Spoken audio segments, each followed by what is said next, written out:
noite a todos vocês que nos acompanham em mais um episódio do Léo Santos Podcast. Mais uma quarta-feira, mais uma convidada especial para explorar um pouco sobre carreira, negócios, empreendedorismo e tudo que circula em torno disso.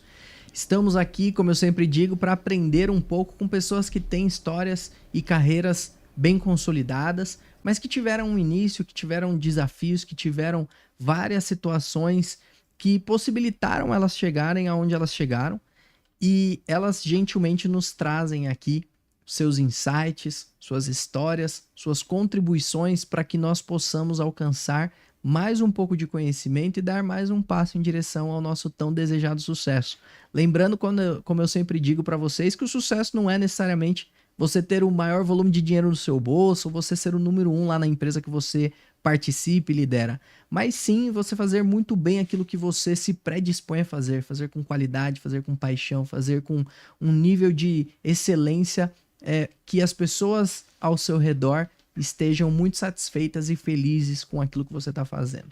Então, eu hoje quero dar as boas-vindas a Isabela Yumi, que é uma pessoa muito relevante na área financeira, hoje CFO de uma grande empresa multinacional, mas que tem uma história muito bonita, uma trajetória super relevante que vai compartilhar os detalhes dessa história com a gente. Antes, eu quero agradecer ao nosso patrocinador, a PPIC, que é uma importante firma de auditoria, consultoria e terceirização de serviços profissionais, atuante no Brasil e no mundo.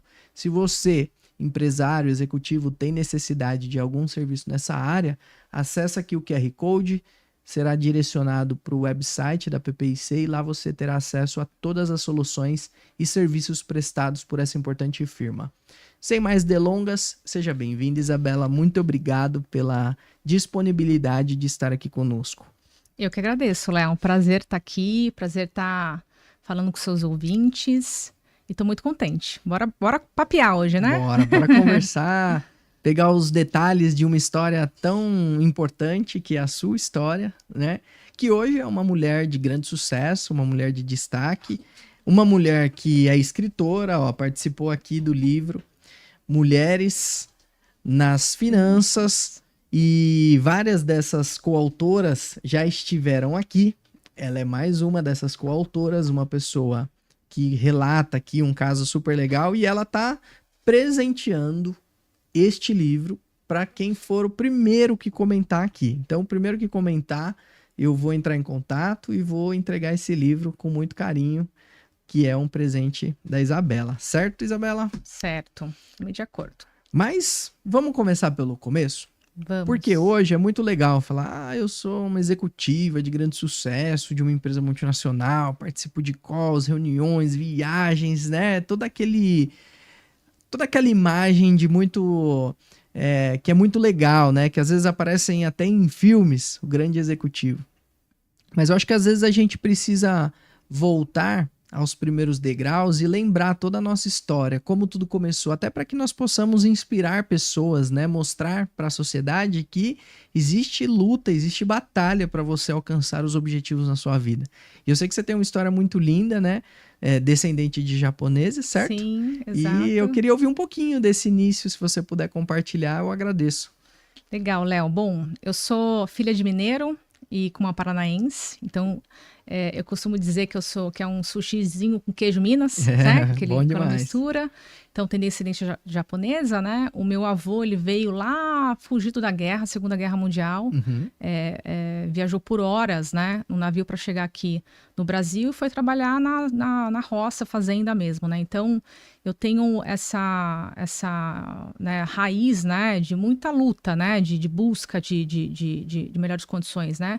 Meu pai mineiro, minha mãe paranaense, mesma coisa, né? Para você ter uma noção, né? Eu sou a primeira geração que teve acesso à faculdade, ao ensino universitário por parte de mãe, então é algo que a gente conversa muito, se orgulha muito, né? Minha geração, meus primos, eles tiveram acesso, coisa que minhas tias não tiveram acesso, porque era aquela questão, você trabalha ou você estuda, né? Então, eu tenho muito orgulho inclusive da minha mãe por isso, porque ela trabalhava na roça e ela com a irmã mais velha, enquanto ela ia, né, para o lado ali para trabalhar na fazenda, né, tinha os irmãos que iam ali para um outro caminho para a escola. Então, ela como mais velha, né, teve que assumir isso. Então, uma história de muita, né, superação e muita educação na questão, Isa, busca, corre atrás, através da educação você pode quebrar uma realidade, né? Então, tanto meu pai quanto minha mãe, eles vieram, né, para São Paulo justamente para buscar novas oportunidades de vida aqui em São Paulo, né? Legal, eles já vislumbravam isso, embora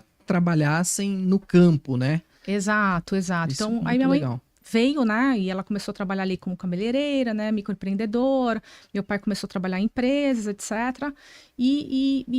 Né, então, assim, a gente sempre teve uma educação muito, né, de amor, de carinho, de respeito, né? Eu acho que a questão da ancestralidade japonesa traz isso também, muito respeito aos mais velhos, etc. Mas realmente, né, muita busca, né? E eu lembro muito de uma época que meu pai também ele foi microempreendedor. Legal. Hoje em dia, né, o acesso, né, ao empreendedorismo é muito diferente de há 30 anos, né? Então, você não tinha o acesso à informação, né? Acesso a capital, acesso de uma rede network que a gente tem hoje. Então, quando meu pai ele se tornou microempreendedor lá atrás, não deu certo. Então, a gente teve vários desafios. Então, eu via muito meu pai estressado, né? Aquela coisa de microempreendedor, ter que pagar funcionário e tal. E a gente, né, começou a falar, não, todo mundo precisa trabalhar, correr atrás e ajudar.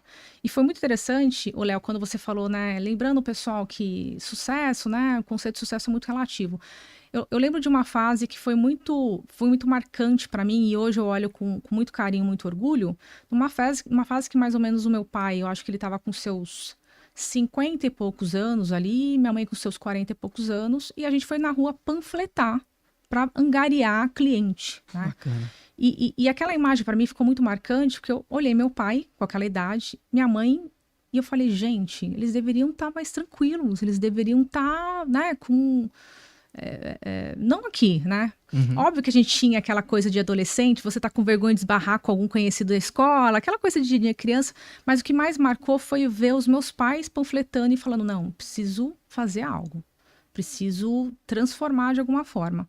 E ali foi quando, né, eu realmente foquei nos estudos, né? Então, busquei, de uma certa forma, acabei me formando em administração no Mackenzie, fui bolsista lá no Mackenzie. Né, eles têm um projeto muito legal.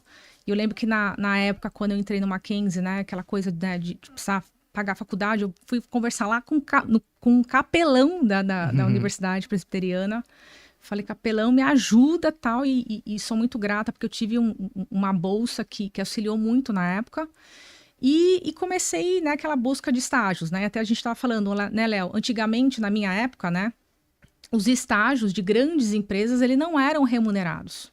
Exigiam muito aquele inglês fluente lá em cima. E aí, como é que você casa isso? Essa equação não fecha, né? A exigência é muito alta e ainda não remunera. E não remunera. É um baita desafio. Um baita desafio, né? Hoje, isso é inadmissível, mas antigamente tinha muito isso. Então, você já tinha também uma certa barreira ali, dependendo do estágio ou do processo que você estava querendo se candidatar, porque você precisava de uma remuneração também, Exato.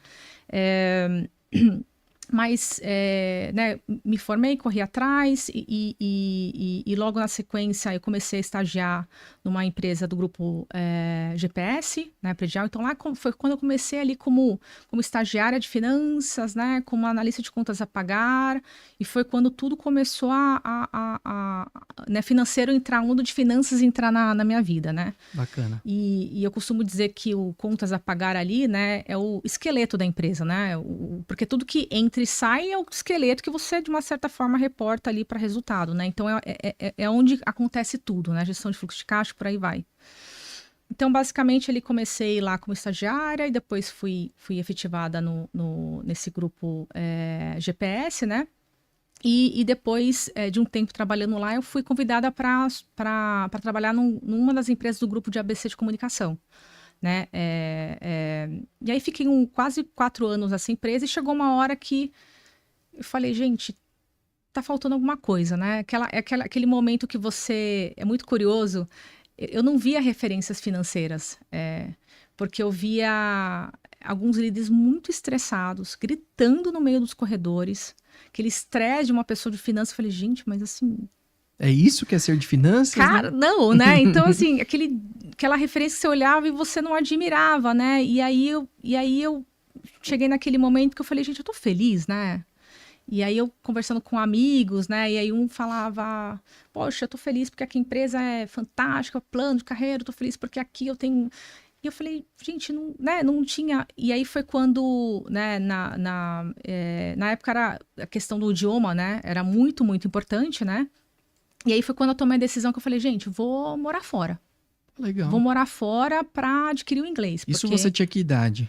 Tinha mais ou menos uns 24 anos, por aí. Legal. E aí foi quando eu falei, não, peraí, para eu conseguir galgar uma empresa multinacional, eu preciso de inglês fluente, né? Então, eu vou morar fora. E aí, né, na época eu tinha um bom relacionamento com a empresa que eu tava, né? E aí conversei com a empresa, né? E era muito comum você falar, me manda embora para resgatar a FGTS, aquela Sim. coisa, né? Para ajudar, porque, de novo, né? Eu não podia... Eu não tinha um colchão para virar e falar para os meus pais, posso ir, vou ter esse colchão? Não. A gente diz, não vim de berço de ouro, né? Exato.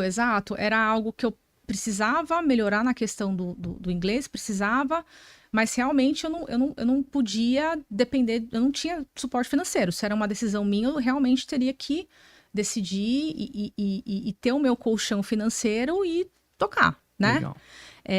E aí, na época, eu lembro que fiz o acordo lá com a empresa tal, então consegui resgatar o FGTS, falei, bom, então vou. E aí, quando eu fui morar em São Francisco, na Califórnia. O que seus pais falaram, tão jovem assim, indo morar fora? Pois é, a primeira reação da minha mãe foi, cara, mas você tem certeza, né? É isso mesmo, né? Mas, e foi muito curioso, porque eu lembro que eu tinha passado um final de semana com amigos, onde a gente ficou questionando. Eu via todos os meus amigos super felizes, encantados onde eles estavam, e Você não. Eu não. E aí foi quando eu falei, não, peraí, eu preciso fazer alguma coisa, né? E aí eu voltei dessa viagem, já falando com os meus pais, tô indo viajar, tomei a decisão. E aí eu lembro que minha mãe falou, olha, se você entende que é o melhor para você, vai, né? Então, e aí eu, né, morei em São Francisco, na Califórnia, né? Então, e aí aquela coisa, né? Você vai com o dinheiro contado, né? E ao mesmo tempo você tem que estudar. E eu lembro que eu encontrava muitas pessoas, né? Acabei entrando na Kaplan, que era tipo uma universidade. Você tinha o Business English ali, onde você atuava com inglês mais para negócios, né? Legal. E você encontra brasileiros todo lugar, né? E a minha intenção era, não, peraí, eu sei a dificuldade que está aqui, eu sei o preço que é estar aqui, tanto financeiro quanto emocional, de estar tão longe da minha família, eu preciso estudar. Então, eu lembro que eu me isolava dos brasileiros, sabe assim? Tentava falar com o máximo de estrangeiros possível, e quando eu tinha amigos brasileiros, eu tentava falar inglês, porque eu sabia o preço de estar ali. Você estava fazendo valer de verdade o investimento de tempo, energia, Exato. dinheiro, que é, inclusive, um dos maiores desafios, né? Exato. Então, foi algo que até o pessoal brincava. Nossa, você não tá se misturando. Eu falei, gente, eu sei o quanto é custoso estar aqui, então eu preciso, né? Tanto que eu comecei a estudar lá, comecei a estudar, né? Fazer o inglês, etc. E aí eu comecei a trabalhar lá, eu comecei a trabalhar como host, né? Nos restaurantes. Então, eu acho que é uma parte importante de citar, né? Então, foi um trabalho operacional inicialmente, porque eu queria estudar e eu precisava de dinheiro também, então era algo para equilibrar.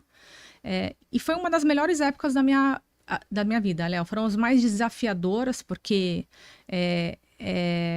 não é igual agora que você liga no WhatsApp e conversa, né? Né? Era uma época muito diferente. Fui para um país que eu não conhecia ninguém, que eu não dominava pouco o idioma, num clima totalmente diferente, de realmente você se virar, de você gerar renda e ficar lá. E eu fiquei por quase 1 ano e meio, né? E aí eu acho que as coisas vão fluindo, né? Comecei como host, aí de repente eu consegui, né, trabalhar na escola, e aí eu fui até um ponto que eu fui convidada para trabalhar no escritório de contabilidade lá. E eu consegui o Social Security Number, né, que a gente fala que é o INSS daqui. né? E eu brinco que eu só voltei pro Brasil porque eu sou muito apegada à minha mãe, né? A gente tem um apreço e a gente é muito próximo, né, com a família, né? Senão eu tava lá porque eu acho que as coisas vão fluindo, né? Você gostou dessa experiência? Eu gostei assim, dessa experiência, além Léo. do fato de aprender o inglês, a experiência de estar lá, a cultura, você gostou? Gostei. É bem desafiador, né? Quando a gente fala, né, uma cultura americana com uma cultura brasileira. Não, o americano ele é mais fechado mesmo, mas é isso, né? Você falar inglês te abre portas, né? Então eu acho que é imprescindível. E também São Francisco é uma cidade multicultural, né? É uma cidade onde não importa a forma que você se veste, a forma que você fala, todo mundo é muito aberto, né? Eu brincava que às vezes, você saía à noite, você saía de rasteirinha. E tá tudo bem, né? Não é aquela ostentação como é às vezes São Paulo, né? Que às vezes as pessoas te olham. São Francisco é uma cidade muito aberta. Muito leve. Muito leve, onde realmente todas as culturas, formas de pensar, opiniões são muito bem abraçadas, muito bem vistas, onde você tem voz, né? E aonde realmente tem um dos maiores, né? Polos de inovação também, né? Quando a gente fala de São Francisco, de inovação, tecnologia, startups, fundos, né? O Vale do Silício. Exato, ali, né? o Vale do Silício, a Califórnia em si. Então, assim, é realmente o berço, né? Então, então foi maravilhosa a experiência de ter morado lá. Eu acho que me transformou como ser humano, pessoal e profissional, né? Então, e aí foi muito curioso, porque quando eu voltei pro Brasil, eu voltei muito com uma vibe hippie, sabe? Eu falei, gente, eu quero mudar o mundo. Não sei se eu quero ficar em finanças, quero algo que bata o propósito no coração. Como eu te falei, as referências que eu tinha de financeiro eram pessoas muito carrancudas, pessoas muito fechadas, pesadas. E eu falava, gente, mas não é isso que eu quero, né? E é muito curioso que, como eu já tinha um background financeiro, era muito difícil fazer uma transição, né? Uma mudança ali, né? E eu gostava muito dessa questão internacional, sempre amei muito essa troca, né?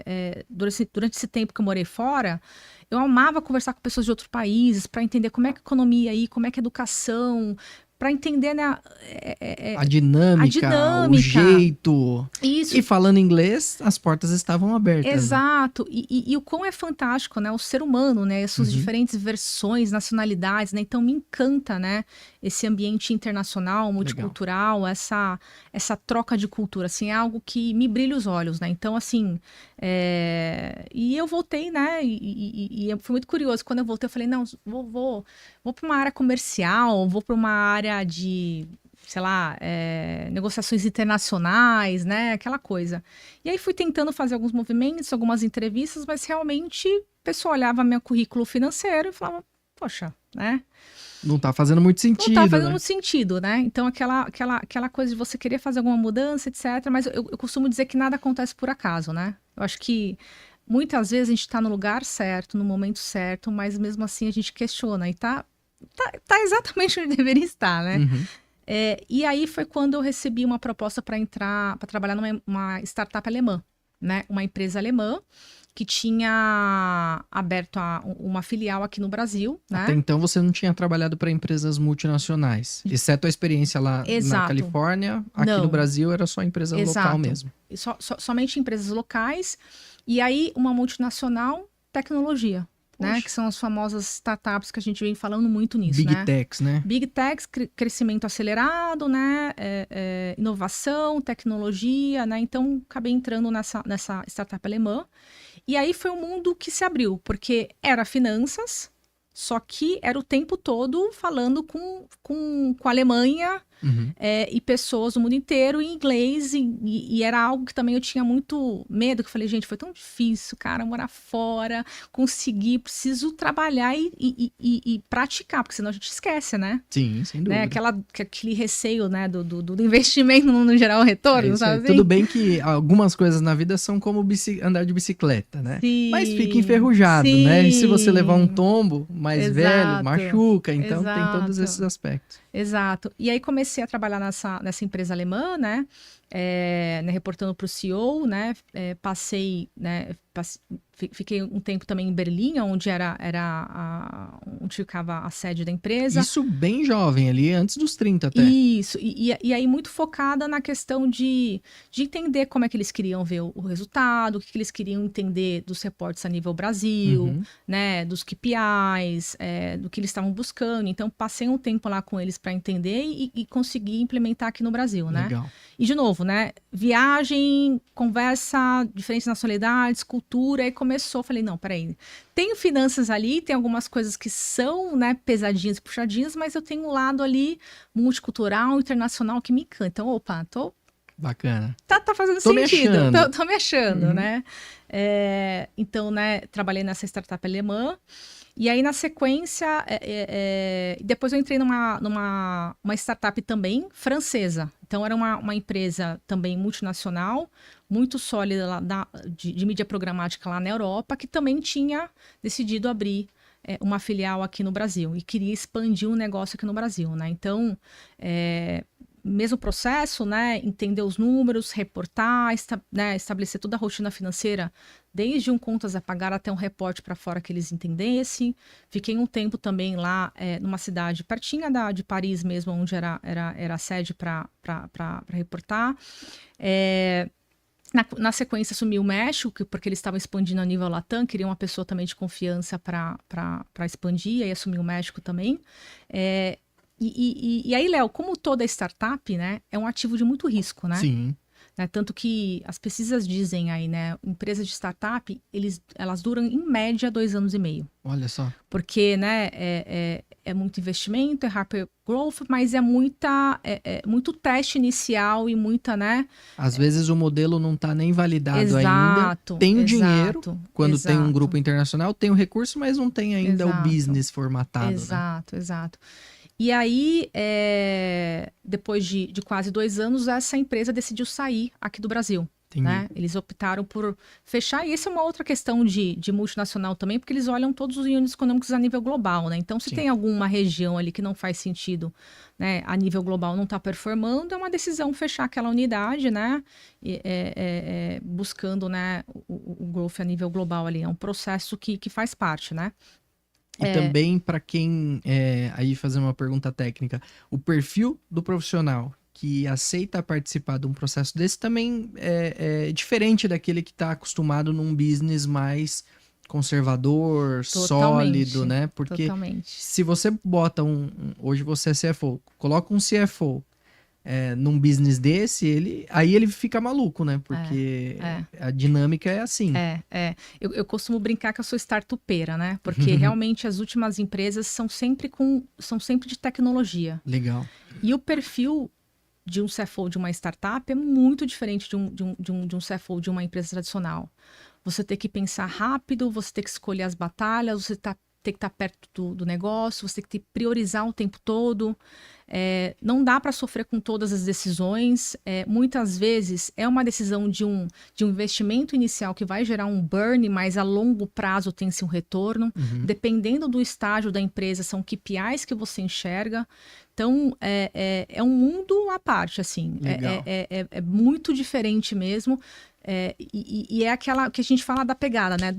Intenso. É intenso. Panela né? de pressão total. Total. A gente brinca que 1 ano de startup equivale a 3 anos de uma empresa tradicional, né? Na sua opinião, a característica de business para um CFO de um mercado desse de startup é mais forte do que aquele da empresa tradicional? Você acha que o CFO ele tem que estar muito mais entretido assim no business, qual é o negócio, onde a gente vai aportar o dinheiro, muito próximo do comercial ou não? Como que é a sua visão sobre isso? Eu acho que quando a gente fala de CFO estratégico, independente se é uma startup, uma empresa já consolidada ali de anos e anos, esse papel de CFO estratégico de estar junto do negócio é assim inegociável. Ponto. Né? Ponto. Não cabe mais o CFO ranzinza que não se comunica com as outras áreas e enxerga o business como algo estratégico de longo prazo. Exato.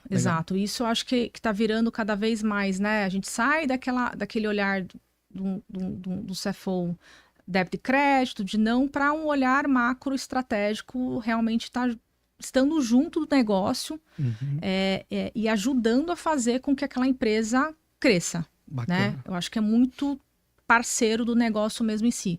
Óbvio, a gente tem que estar olhando caixa, a gente tem que estar olhando resultado, a gente tem que estar o tempo todo sinalizando, né? E o tempo todo tirando, né? Os demais level Cs, líderes da zona de conforto. Eu costumo dizer que se você não tira o teu par ou a outra pessoa da zona de conforto, não faz sentido, né? Então, eu acho que faz parte os questionamentos para pensar, né, fora da caixinha e juntos entendermos. E é muito curioso que quando você vai por esse approach, né, mais a linha de negócio, você também consegue entender as outras visões, né, que são complementares quando a gente pensa num business, né? Total. Tem a visão financeira, tem a visão comercial, tem a visão de marketing, né? Então, eu acho que é um complemento, né? Então, e em startup foi muito isso que eu aprendi também, porque tem muitas decisões que, dependendo do momento da startup, você olha e financeiramente você fala, isso é uma loucura. Não fecha a conta, né? E eu converso muito com colegas que às vezes estão fazendo uma transição, né? Porque eu acho que agora né, teve de uns anos para cá, teve aquele boom de muitas pessoas saindo de empresas consolidadas e querendo passar por uma experiência de uma startup. Agora caiu bem, né? Caiu bem, até pela pelo próprio dinheiro escassez de capital, exato, né? Os juros americanos elevados, etc. Mas há alguns anos a gente viu um movimento muito curioso, cara, não, eu quero vivenciar isso, né? Sim. E é isso, né? E aí eu conversava muito com o pessoal, falava, né, você imagina um financista, né, que sofria com uma decisão, falava, cara, não sofra, né? É uma decisão ali, a gente como financeiro precisamos pontuar, mas no final, se está bem alinhado que essa é a estratégia inicial, o nosso papel de levantar a mão e de colocar os pontos sobre a mesa foram feitos. Né? Então, é algo que eu gostaria que a gente tivesse falado para mim lá atrás, assim, que eu acho que teria resguardado, né? Já explicado, né? Exato. Que é algo que talvez, embora você se formou numa ótima faculdade, na faculdade não explica isso, né? Olha, você vai se formar para sentar na cadeira de CFO. CFO nesse tipo de empresa é assim. CFO nesse tipo de empresa é assado. Não existe isso, né? É só na prática. Exato. E tem muitos temas que são muito novos também, né? Quando você fala de gestão de financeira de startups, valuations de empresas de tecnologia, né? Porque você vê uma empresa que só tem burn, não dá para você fazer um valuation igual uma empresa tradicional. Não tem resultado, o EBITDA ali, você não consegue fazer né? É um valuation totalmente diferente daquele que a gente aprende, às vezes, numa faculdade, que é o tradicional. Tanto que tem especialistas que falam, eu não sei fazer, eu não vou fazer, e é impossível fazer. E, ao mesmo tempo, vem o empreendedor e fala, mas olha aqui, o tanto de transação que teve no meu setor, né? Como que não é possível? Exato. É muito curioso, que até... A gente conversa muito em casa, eu do meu marido, e ele fala, cara, eu não entendo esses investimentos numa empresa que só dá prejuízo, né? Eu falo, cara, mas é a linha, é o momento da startup onde ela tá, né? É o resultado a longo prazo, né? O investimento na inovação, que no começo, sim, tem um burn lá, mas obviamente tem que ter um path, né, para geração de caixa, né? E eu acho que os últimos anos, né, eu prefiro assim, sendo bem honesto com você, Léo. Eu já era startupeira na época da bonança ali, 19, 20, 21, onde a gente via bilhões de dólares sendo injetados em unicórnios, a cada dia era um unicórnio saindo, e eu via aquela gastança que eu falava, gente, cara, peraí, aí tá demais, né? E Teve um exagero, na sua opinião. Um exagero absurdo, assim. Eu acho que hoje... E era muito curioso, porque eu falava muito da questão de margem, o economics. Não, mas por quê? Porque tem muito dinheiro, né? E eu acho que agora, né, a gente vê né, todo um movimento que não adianta você, né, ter um produto ali, a escala, você tem que ter margem, você tem que ter fluxo de caixa, tem que minimamente vislumbrar isso. Então, vamos voltar às regras básicas da administração. Exato. Né? Então eu gosto né, dessa inovação com um pezinho mais no chão, financeiramente falando, sabe? Então era algo que naturalmente, gente, por mais que seja uma startup que a gente sabe que dependendo do estágio não gera caixa, o foco de uma empresa é gerar caixa, né? É trazer valor para os seus stakeholders e a sociedade em si. Sim. Então, não tem como não... Né? Então, assim, não dá para você viver, né, do burn, né? Então, acho que no momento que estamos agora, né, com escassez de capital, né, com muitas, né, startups que já vieram nesses últimos, né, anos ali. Queimando muito dinheiro. E agora nos últimos meses, né, reorganizando a casa, porque para captar é muito mais difícil agora. Sim. Né, você tem uma oferta gigante, né, e não adianta mais você justificar a tua queima porque você teve um crescimento double, triple. Não. Sim. Tem que ter caixa, tem que ter margem. E você vê exemplos disso na prática até com startups mais consolidadas. Sim. Por exemplo, talvez a principal empresa de streaming, eu não aguento mais. Toda hora tem uma atualização lá no preço, Sim. tem uma... Antes podia 5 televisões, agora pode 3. Exato. São formas que a administração está encontrando para elevar a performance financeira, né? Exato, exatamente isso. Então, né...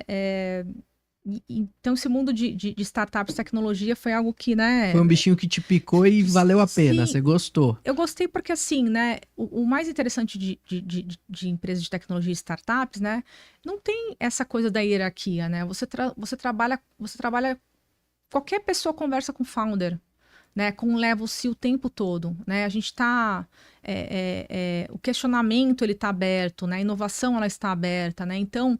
Essa quebra de hierarquia e de rigidez de 50 milhões de aprovações que às vezes você vê em algumas empresas que perde-se o time de uma inovação, numa startup é tudo muito rápido. Uhum. Eu lembro que, né, eu trabalhei, por exemplo, na RAP por quase 4 anos e quando eu entrei lá, foi muito curioso, quando eu entrei lá tinham 2 pessoas só no financeiro, né? A empresa já tinha um crescimento, até entrei em 2018, estava começando no Brasil, estava crescendo, né? E eu lembro que eu entrei e aí eu vi o rapaz de finanças. Qual que é a agência mesmo? Gritando por outro. Ele, 157. Ah, tá. Então, assim, digitando, eu falei, meu Deus do céu, né? E eu entrei justamente para estruturar tudo, né? Desde uma política de pagamento, até uma RP, até uma auditoria, até a construção do time, né? Até reporte para fora, onde eles pudessem consolidar para os investidores a nível internacional, seguindo as normas de FRS, né? Porque a captação estava acontecendo, etc. Aí entra o teu conhecimento para sofisticar um business que está crescendo. Exato. Mas que precisa do controle, precisa da governança para poder manter esse crescimento. Exato. Né? E aí é um ponto onde você fica muitas vezes, isso, você precisa ter uma governança, mas você não pode engessar. Uhum. Né? Você precisa ter o controle ali, mas você tem que ter uma velocidade, né? E nessa época do RAP era muito isso, porque era uma época que a ideia era se tornar um super app. Então você tinha o RAP Mercado, Farmácia, o RAP Entretenimento, o RAP Bank, o RAP Pay, o RAP... Tinham várias, né? Porque a ideia era você entrar no aplicativo. Fazer eu quero tudo. um café da manhã, tá? Eu quero comprar, né, um boné para, né, uma roupa ali para poder malhar. Você fazer tudo. Então eram muitas verticais, muitas coisas acontecendo ao mesmo tempo que você tinha que pensar rápido, tomar decisão rápida e tocar, né? Foi uma fase intensa. Eu quase tive um burnout nessa época. Uau. Né? Eu costumo dizer que o financeiro é sempre o patinho feio, né? Que o budget sempre te piquitico e você tem que fazer tudo com um time enxuto, né? Mas, assim, foi uma experiência de muita questão de flexibilidade, de estar atuando, de pensar rápido, de negócio. Autonomia, né? Lá em cima. Autonomia lá em cima, muitos desafios. Eu lembro que eu implementei a NetSuite, a Oracle, em 6 meses. Uau!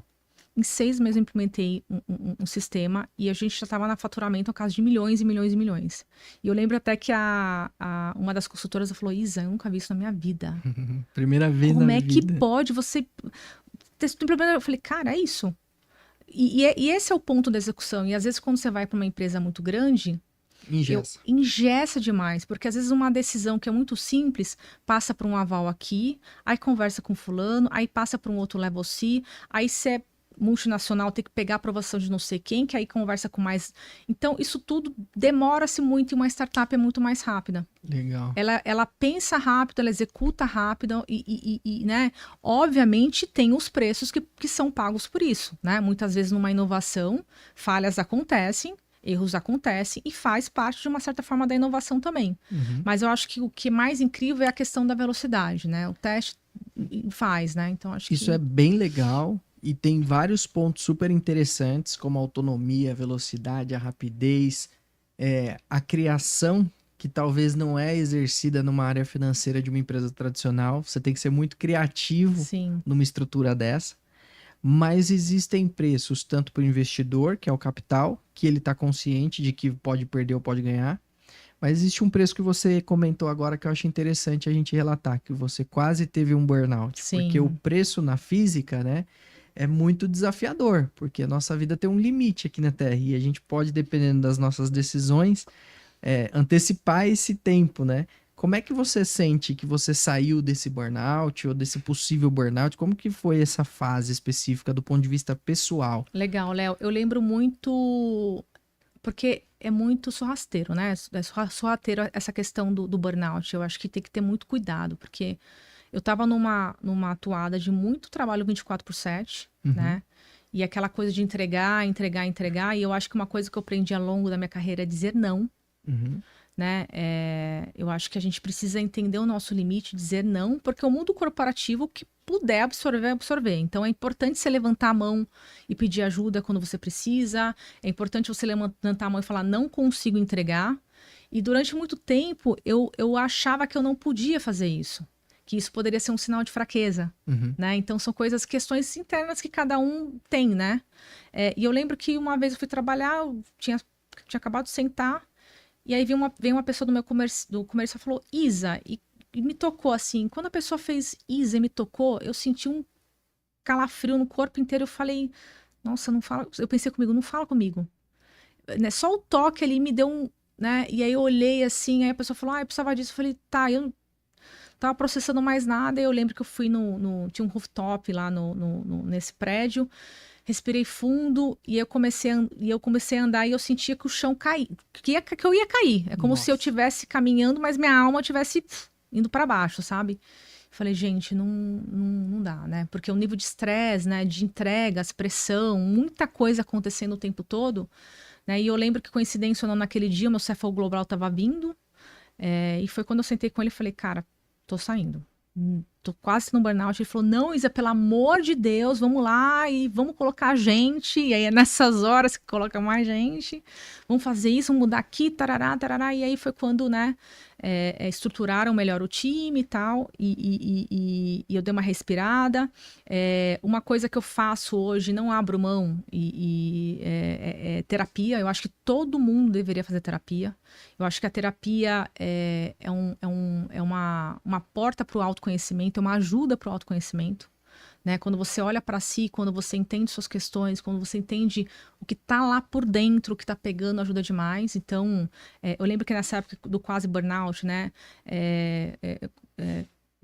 Comecei a fazer terapia, comecei a fazer coach também, porque ajudava muito nessas questões de cara limite, de pedir headcount, né, de coisas, né, que são importantes também, né, tanto que assim, hoje eu, na maturidade que eu estou, eu não tenho dúvidas que o salário que eu pedi, o trabalho que eu entreguei, sim, o salário que eu foi muito menor que eu deveria ter pedido, e o trabalho que eu entreguei foi muito maior que qualquer expectativa, né? E aí eu acho que aquela questão também que a gente fala muito das mulheres que muitas vezes não sabem negociar, ou que muitas vezes acham que não podem negociar, né? Então acho que tem várias questões ali, né? De uma certa forma, do ser humano em si, mas tem algumas questões que a gente vê um pouquinho mais específicas para mulheres. E aí essa questão do burnout foi algo que me levantou o ponto da importância da saúde mental, emocional, psicológica, né? Sim. De você impor limites. E outro ponto para mim também, Léo, que foi um grande, digamos, chacoalhão na minha vida, foi quando eu engravidei, né, da Gabriele, legal. Né? A Gabriele hoje, né? Tanto que no meu LinkedIn eu falo Isa Yumi, mãe da Gabriele, CFO, né? Né? E conselheira de startups, mentora da WCFO e da FG Ventures, mas eu ponho sempre, em primeiro lugar, mãe da Gabriele, porque eu acho que é o trabalho mais... primeiro, é um trabalho que, infelizmente, ainda é invisível, e eu acho que é o trabalho mais desafiador do mundo. Sim. Né? E é um trabalho, né? E eu lembro que eu engravidei nessa empresa, que era uma loucura. E quando eu engravidei, eu falei, gente, pera, tô com um ser humano dentro de mim, né? E eu não quero passar esse nível de estresse para ela. Né? Então foi um momento que eu comecei a organizar, coaching, eu comecei a criar um planejamento, de delegar algumas funções, de ter algumas pessoas de confiança para que eu pudesse conversar dentro da empresa e fora da empresa, para um momento de conflito, ter um apoio de como, né, solucionar algumas coisas. Em algumas reuniões que eu sabia que eram extremamente pesadas, daquela coisa intensa, eu me dava o direito de não participar ou delegar para alguém para prezar na minha questão emocional e na minha questão física, porque eu não podia passar de um X batimentos cardíacos, então eu estava muito focada. E foi um momento que eu olhei para mim, sabe, Léo? Que eu falei, não, peraí, agora eu preciso estar bem para minha filha estar bem. Coisas que algo que eu nunca tinha feito na minha vida. De parar e me dar esse direito, digamos assim, sabe? Uhum. E eu falo que a Gabriele, né, ela me transformou como ser humano, que foi um momento que eu comecei a limitar e impor a importância do equilíbrio entre a vida pessoal e a vida profissional. Legal. E em alto bom som, assim, sabe? Tanto que quando eu engravidei, né, uma primeira decisão que eu tomei foi não ficar mais nessa empresa, porque eu acho que existem culturas e não tá certo ou errado, são culturas. Uhum. E a gente também tem que ter o direito de entender se aquela cultura faz sentido para sua nova fase. Sim. Né? E quando eu engravidei da Gabriele, né, eu me questionei de muitas coisas, né? Do trabalho 24/7, da priorização, do cuidar né, da Isa, das minhas horas de lazer, de eu ficar bem, de eu ter tempo para vê-la crescer, de eu ter tempo para ficar com ela, de eu estar numa empresa que entendesse isso, de eu priorizá-la e não ter medo de priorizá-la, de eu poder falar sobre isso abertamente, sem ter receio de como a outra pessoa poderia interpretar. Né? Então, foram várias mudanças, reflexões e questionamentos que eu tive. Tanto que eu saí de licença maternidade, eu falei, não, agora eu vou voltar e vou buscar outras oportunidades. E eu comecei a fazer entrevistas com a Gabriele no meu colo com 2 meses. Já para mostrar qual era o objetivo. Né? E esse foi um outro momento que eu falei, né? E aí você imagina, hoje que eu entendo tudo que eu passei, eu falo, meu Deus, porque, Léo, a gravidez para a mulher é um desafio absurdo. E eu, né, não imaginava que era tão desafiador, porque é um desafio mental, emocional, físico, psicológico, que assim. É incrível a força que te brota e o desafio que você enfrenta. Por isso que eu acho que quando as pessoas vinculam a maternidade com baixa produtividade ou com vamos excluir da seleção, para mim é totalmente um contrassenso. Uhum. Porque eu acho que uma mulher que é mãe, né, tudo que ela passa, qualquer desafio no mundo corporativo fica desse tamanhozinho. Porque é muita coisa, é uma mudança hormonal, né? Os seus órgãos vão para cima para você poder, né, receber o teu filho. Na hora que você tem o seu filho, os órgãos voltam para baixo. Então, né, existem estudos, né, que falam que depois que você tem o teu filho, né, demora-se um tempo para você recuperar, inclusive a memória, né? E eu lembro muito que, né, quando eu estava amamentando a Gabi, aí tem a questão também da amamentação, das poucas horas que você tem de sono, né? Então é um desafio muito, né, mental muito pesado também. É Sim. maravilhoso, mas é um desafio tremendo, né? E aí eu olho para trás e lembro de eu fazendo entrevista com a Gabi com 2 meses. É muita coisa, é muita mudança, é muito desafio. Você tem que estar lá na frente do computador e fazendo uma entrevista, né? Legal. Nessa fase você percebeu que o mundo tinha mudado no sentido de aceitar mais essa situação ou não? O que você percebeu nesse momento? Léo, aconteceu de tudo, né? Eu lembro que a gente estava nesse apartamento e era um apartamento que a gente fazia, né? Metade do quarto era o berço ali da Gabi, né? Então tinha o papel de parede da Gabi e a outra metade era o escritório. Então eu fazia questão de fazer a entrevista com o fundo da minha tela com papel de parede. Legal. Justamente porque a minha intenção era realmente estar numa empresa onde eu pudesse ser a Isa Yumi, mãe da Gabriele. Boa. Custe o que custasse, né? Então, quando eu entrava nas entrevistas, era muito curioso que a pessoa falava, ai, que legal seu papel de parede, né? E eu falava, é da minha filha, Gabriele. Ah, tem quantos meses? Tem quanto tempo? Eu falei, 2 meses, né? E aí aconteceu de tudo, porque, Léo, quando você tem uma recém-nascida, por mais que você se planeje para fazer uma entrevista, a criança às vezes chora, às vezes a criança quer mamar. Você não consegue planejar aquele time, as coisas podem sair do planejado. Sim, de uma forma muito sem fácil. dúvida. E então, tiveram momentos que eu tive que pedir licença no meio da entrevista para tentar ficar com a Gabi, acalmá-la. Tiveram momentos que eu não consegui, eu falei, pessoal, desculpa, mas eu vou ter que remarcar. Tiveram empresas que remarcaram, tiveram empresas que sumiram e nunca mais falaram. E aí eu lembro que quando eu estava nesse processo de entrevista, eu falei com meus amigos que eu estava fazendo, né? Eu falei, eu faço... E às vezes acontecia da Gabi chorar e eu colocar ela no colo e continuar com a entrevista. E aí os meus amigos falavam, Isa, pelo amor de Deus, mas o que você está fazendo aí? O que está acontecendo, né? Vai dar certo e tal. E eu acho que o que mais foi marcante, e aí respondendo a sua pergunta, Léo, porque eu acho que ainda tem muito para se evoluir.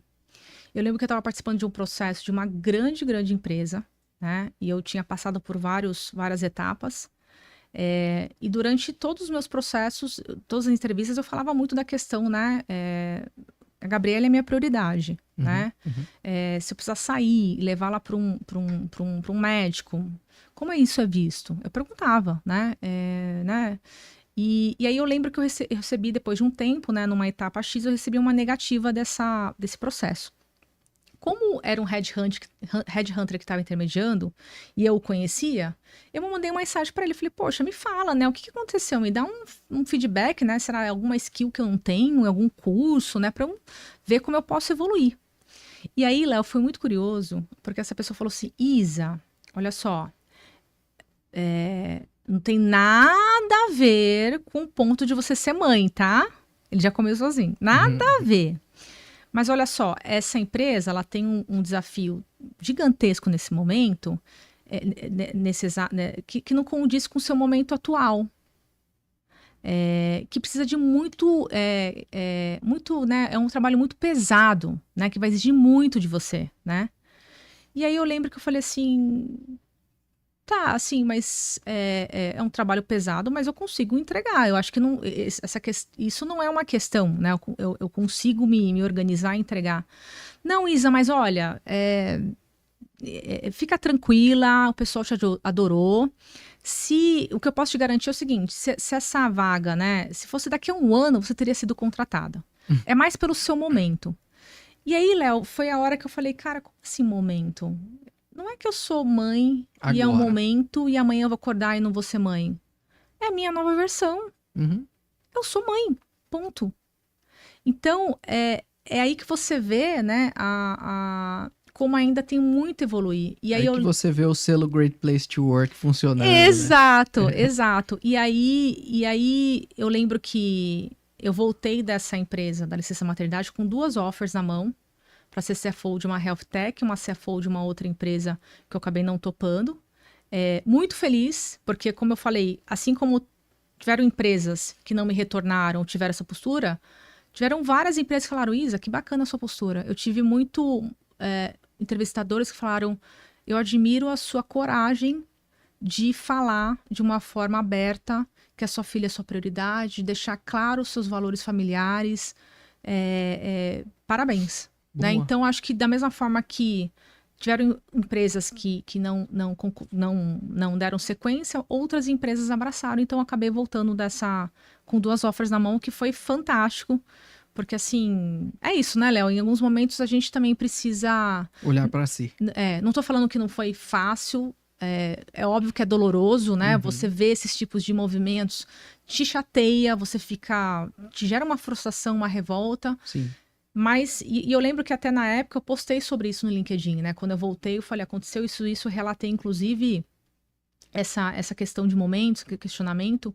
E eu lembro que na época, Léo, eu postei isso de uma forma muito aberta e teve mais de 150 mil visualizações no LinkedIn, impressão. Uau, assim, sabe? Repercussão enorme. E a quantidade de mulheres que me mandaram mensagem falando, Isa, agradeço muito por você compartilhar, porque eu às vezes vou em entrevista e as pessoas perguntam, se seu filho ficar doente, com quem vai ficar seu filho? Cara, se meu filho ficar doente, eu vou lá ficar com meu filho. Uhum. É minha prioridade. Né, você toma anticoncepcional? Teve uma moça que me mandou falando que ela ficou... Então, assim, você vê o nível que, infelizmente, as pessoas não falam muito, mas que existem ainda. Eu, inclusive, já conversei com amigos meus que são de grandes empresas de RH, que já me falaram, Isa, tinha uma moça lá que estava grávida e uma outra pessoa, a gente acabou tirando a pessoa que estava grávida, de grandes empresas. Nossa. Então, é o ponto, né, Léo, que eu acho que, infelizmente, ainda existe, mas é pouco falado, né? Porque eu acho que também, hoje em dia, né, existe mais um questionamento sobre. Mas o que é mais bacana é que cada vez mais eu vejo mulheres levantando essa bandeira e posicionando. Eu me sinto muito abençoada, porque, de uma certa forma, né, ao longo da carreira que eu conquistei, né, eu fui morar fora, consegui inglês, depois estudei espanhol, trabalhei na empresa francesa, quis aprender o francês também, fiz 2 MBAs que, de uma certa forma, me trouxeram uma segurança de empregabilidade, né, de buscar, de correr atrás, e através da educação eu consegui transformar a minha realidade, sabe, Léo? Agora eu fico pensando, poxa, às vezes uma mulher no operacional, sim, que às vezes precisa se submeter a esses tipos de pergunta, a esses tipos de pressão, porque não consegue, né? Então, assim, né, se acontece, né? Então, são questões que precisam ser colocadas à mesa. Concordo. E eu acho que precisam ainda, né, as empresas precisam ainda crescer e nesse sentido ali. Legal. Muito bacana ouvir isso tudo que você disse, essa experiência pessoal, riquíssima. E eu acho que para quem nos assiste, especialmente os líderes que estão em posições de tomada de decisão, de contratação, tem que parar e refletir se de fato está tomando uma decisão correta ou se está tendo algum viés. Exato. Por conta de uma gravidez ou de um filho pequeno. Porque muitas vezes você está abrindo mão de um profissional, de uma profissional extremamente competente, habilidosa, que vai de fato transformar aquele business por um viés. Que às vezes a própria liderança não tem mais. Exato. Só que às vezes, dependendo da empresa, a estrutura é tão significativa que quem faz isso não é visto. E tem empresas que já é, claro, a liderança mesmo já fala, isso não vai ser aceito aqui. E aí esses líderes, se tem algum que nos assiste aqui, tem que mudar também a sua cabeça, porque a gente está num mundo diferente, um mundo moderno, que não aceita mais isso, não faz sentido, né? Como você mesmo mencionou, as habilidades adquiridas por uma mãe são absurdas, por toda a transformação natural que o corpo passa, a mente passa. Então, é muito legal ouvir toda essa experiência, e eu imagino que você hoje, sendo CFO de uma grande companhia multinacional, liderando pessoas, você deve passar essa mensagem para quem está perto de você, né? Exato, exato. E eu costumo dizer, né, que você pensar em diversidade e inclusão, né? Porque não adianta você colocar só mulheres ali, mas não ter poder de fala, né? Que é o teor da inclusão, né? A gente tem que ter diversidade e inclusão, participação, né? Fazer parte, e principalmente do board, do conselho, da alta administração, porque a gente vê muito, né, as empresas num movimento de contratação de diversidade, mas num cargo que não toma decisão. Ah, não, mas aqui X% das minhas líderes são mulheres. Tá, mas e o seu conselho? E seu board, e sua administração? Onde é realmente tomada a decisão? Não tem, às vezes não tem. Né? Então, e o meu ponto que chama muita atenção, Léo, você ser diverso é estratégico. Porque quando você tem pessoas do seu lado que pensam exatamente como você não consegue inovar. Né? Então, quando você tem um board, né, diverso, você tem experiências distintas de vida, profissionais distintos, com outras visões de negócio, que podem agregar valor ao produto, ao negócio, que você às vezes não está vendo. Sim. Então, eu acho que é natural do ser humano ele ficar numa zona de conforto. Mas, ao mesmo tempo, tem que ter muito cuidado com essa zona de conforto. Porque você acaba tendo, né, mini Isas e mini Léos ao seu lado, né? É natural a gente, né, se aproximar de quem é muito parecido com a gente. Mas, né, não só no pessoal, mas quando a gente pensa em empreendedorismo, em empresas e inovação, né, eu acho que tem mudado um pouco, mas é bizarro quando você vê, às vezes, um setor, né, de uma empresa onde está com produtos femininos e você vê um head homem. Sim. Não sabe a dor daquele produto feminino. Uhum. Né? Então, eu acho que tem muitas questões que, obviamente, com esse movimento de diversidade, né, vem mudando, né? Mas mais que isso, é a perda estratégica que a empresa tem numa atual competição concorrente e até inovação, não tendo um board, uma alta administração diversa, entendeu? Perfeito. Muito legal. Muito legal mesmo. Isa, eu tô triste, porque a gente tá acabando o nosso bate-papo. Foi rápido, né? E a gente tem papo pra muito tempo, tempo mesmo. Acho que a gente vai ter que gravar mais alguns episódios aí juntos. Mas eu queria ouvir de você um pouquinho hoje sobre o seu momento atual. Como que você exerce sua liderança diante de todos esses desafios que você viveu, essas situações que você percebeu ao longo do tempo, como é que você consegue, através do seu comportamento, mudar um pouquinho disso no dia a dia? Legal. Bom, atualmente eu estou numa empresa americana, né, multinacional. Eu acho que o primeiro ponto é o soft skills, que eu acho que a maternidade trouxe, sabe, o Léo? Muito de olhar o outro como filho de alguém, sabe? Da empatia. Boa. Eu acho que eu vivi durante muitos anos também numa bolha de, cara, entrega, executa, aquela coisa, etc e tal. E às vezes falta aquele olhar humano, né? Uhum. Somente de finanças, às vezes, né? Sim. E quando eu me tornei mãe, né? Esse olhar mudou muito. É um olhar que eu olho, às vezes, para o outro com uma certa empatia, de tentar entender a dor, de tentar chegar no comum acordo de resolução. Obviamente que eu olho para a mulher entendendo alguns desafios. E eu vejo nitidamente isso, às vezes até numa contratação. Então, um ponto que eu acho que é importante, né, numa contratação, principalmente a nível estratégico, tentar trazer mais mulheres, porque às vezes, dependendo da posição, é difícil achar. Sim. Né? E o mais curioso é que muitas vezes numa entrevista, que a gente está falando sobre isso, né, um pouquinho antes de começar o podcast, você vê ali perfis de candidatos que se vendem muito bem. Isso já aconteceu comigo, né? E aí, quando você contrata, não consegue fechar uma questão de caixa que é básico. E às vezes a mulher, ela tem potencial, mas como ela não tem tanta experiência, ela fica naquela insegurança, sabe? Então, uma outra coisa que eu penso muito eu vejo às vezes no meu dia a dia, às vezes, de liderança, essa questão de treinar, ensinar, delegar, né? E empoderar, mostrando que sabe sim, né? Calma, é uma coisinha que você não sabe, mas é um pincelar que você consegue. Mas não é que você não saiba, né? É um ponto ali, né? Óbvio que a minha gestão de liderança, ela é muito até de via startupeira, né, Léo? Eu acho importantíssimo empoderar o seu time, né? Delegar, ensinar, acompanhar, empoderar. Eu falo que líder bom é o líder que faz o time rodar sozinho.